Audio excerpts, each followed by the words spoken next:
Bienvenue dans le podcast Les Échos du SM. Aujourd'hui, nous accueillons deux agents du service médical de l'assurance maladie afin de recueillir leurs témoignages sur leur activité et la future évolution du service médical. Bonjour à vous deux, est-ce que vous pourriez nous présenter votre activité respective? Bonjour, je suis dans l'institution depuis 2018 en tant que technicien, puis en tant qu'assistant technique depuis un peu plus d'un an. Donc j'occupe un rôle au sein d'un UTA qui s'occupe du contrôle et de l'accompagnement des arrêts maladie et risques professionnels, mais aussi des invalidités, des rentes, des retraites par inaptitude, entre autres. Bonjour, moi je suis rentrée au service médical il y a 18 ans, d'abord en tant que technicienne du service médical, et après j'ai évolué vers des métiers en relation avec le public, donc en tant que conseillère d'assurance maladie Prado pendant 5 ans, qui s'occupait des retours à domicile des patients qui ont été hospitalisés. Et depuis 6 ans, je suis XAN, donc je suis conseillère service assurance maladie, et on s'occupe de l'accompagnement des assurés en arrêt de travail sous forme d'entretien téléphonique et d'entretien physique. Sur vos activités respectives, vous avez tous les deux des interlocuteurs privilégiés, est-ce que vous pourriez nous les présenter? Donc en interne, nous travaillons avec des équipes regroupant des médecins conseils, des infirmières ou encore des conseillers de l'assurance maladie. En externe, on communique beaucoup avec la CARSAT par exemple pour des demandes de retraite par inaptitude, la CEPAM pour les arrêts de travail ou encore d'autres caisses pour gérer les dossiers médicaux des assurés. Bien entendu, on communique aussi beaucoup avec les professionnels de santé, que ce soit des médecins généralistes ou des spécialistes. Et on a aussi d'autres services au sein du service médical qui peuvent être amenés à communiquer avec les établissements de santé ou des professions paramédicales. Nous, en tant que SAM, effectivement, on a à peu près les mêmes interlocuteurs, mais nous, on a quand même des interlocuteurs privilégiés qui sont la médecine du travail et le service social de la CARSAT. Parce que lors de nos entretiens téléphoniques, donc, on essaye de recueillir un maximum d'informations concernant la situation de l'assuré. Et on essaye aussi donc de les remobiliser durant leur parcours sur tout ce qu'ils pourraient faire pendant leur arrêt de travail. Et ensuite, il y a tout ce qui est aussi, ben voilà, si on doit débloquer une situation complexe, on peut avoir aussi recours au service expert de la caisse primaire d'assurance maladie. Ayant été conseillère d'assurance maladie dans le service Prado, voilà, j'ai pu, dans les interlocuteurs, j'étais régulièrement dans les établissements de santé au sein des hôpitaux et des cliniques pour accompagner les patients dans leur retour à domicile. Et nous, au sein du service médical, on est plein de petits services. On exerce différentes activités et chacun donc a ses interlocuteurs. Merci à vous deux. Qu'est-ce qui vous plaît dans votre activité? Ce qui me plaît, c'est le contact avec les assurés, l'échange que je peux avoir avec eux. Et je me sens, voilà, de me sentir utile à apporter quelque chose à l'assuré. Et j'aime aussi l'idée de faire le lien, en fait, de faire le lien vers d'autres services, voilà, selon les besoins de l'assuré. Et autre chose qui me plaît aussi, c'est l'autonomie que j'ai dans mon travail. Ce qui me plaît dans mes activités, c'est déjà la diversité des tâches. Comme j'ai pu dire précédemment, on intervient sur énormément de risques, que ce soit de la maladie, de l'accident du travail, de la maladie professionnelle, sur aussi les retraites quand elles sont par inaptitude. Ça implique d'avoir quand même beaucoup de connaissances, une grande adaptabilité aux changements de procédure. On est aussi garant du secret médical, c'est-à-dire qu'on va rentrer tout de même dans l'intimité des assurés.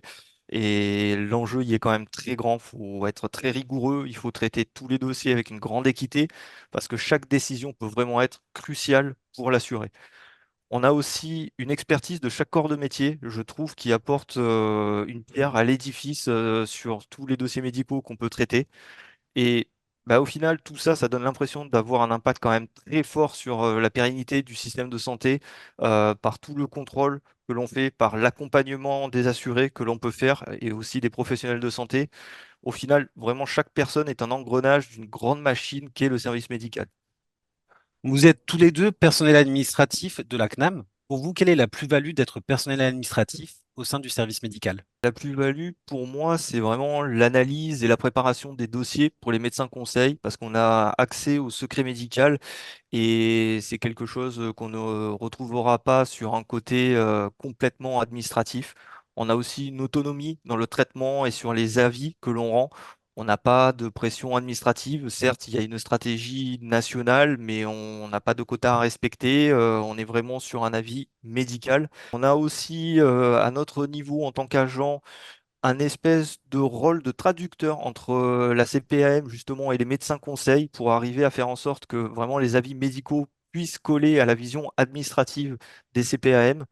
Et au final, je trouve aussi qu'on a une différence entre le médico-administratif et l'administratif pur, parce qu'on a vraiment l'assuré qui est une variable unique, et chaque assuré étant différent, qui en plus demande d'être à 100% envers l'assuré et sur le médical. Effectivement, de travailler déjà avec les médecins conseils, des infirmières, on a aussi des chirurgiens dentistes, on a des pharmaciens. En fait, le fait qu'on travaille avec différents corps de métier, ça nous a permis, nous, d'apprendre, enfin, d'acquérir une certaine expertise médicale. Donc, c'est une richesse dans notre travail. Et effectivement, on parlait de l'intimité, rentrer dans l'intimité des personnes. Quand on rentre dans le médical, on rentre vraiment dans la vie des gens.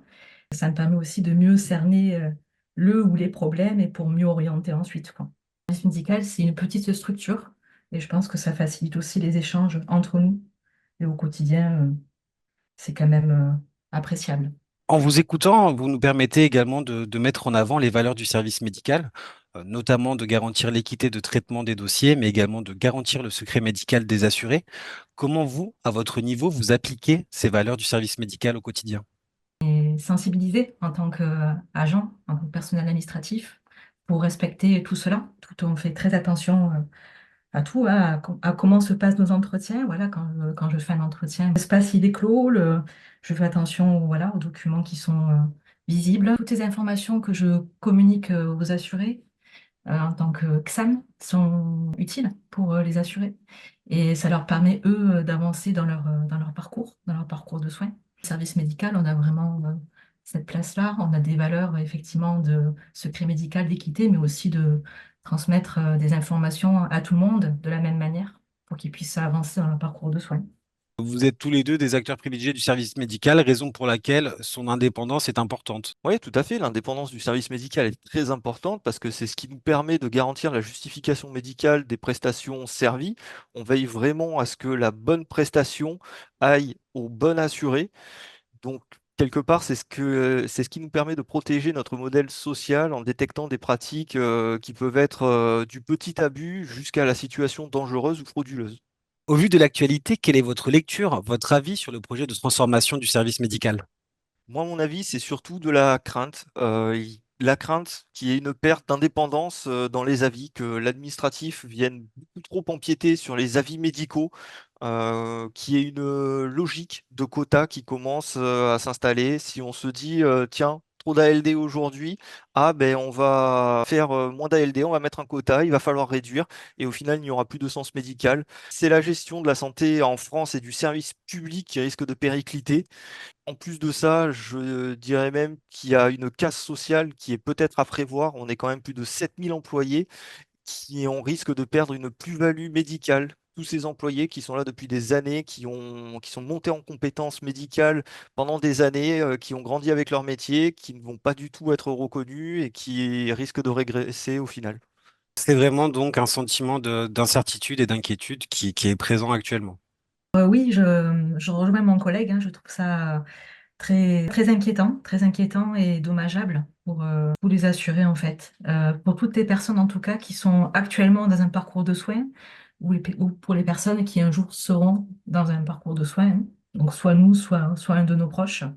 Et je trouve ça dommageable. Ce projet veut supprimer un interlocuteur donc pour les assurés qui sont actuellement qui ont besoin de l'assurance maladie, qui ont besoin de soins. En fait, on est tous concernés par cette transformation.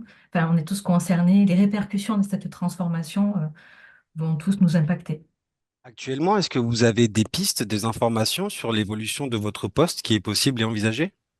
Non, justement, et c'est bien là le problème. On a un manque d'informations crucial.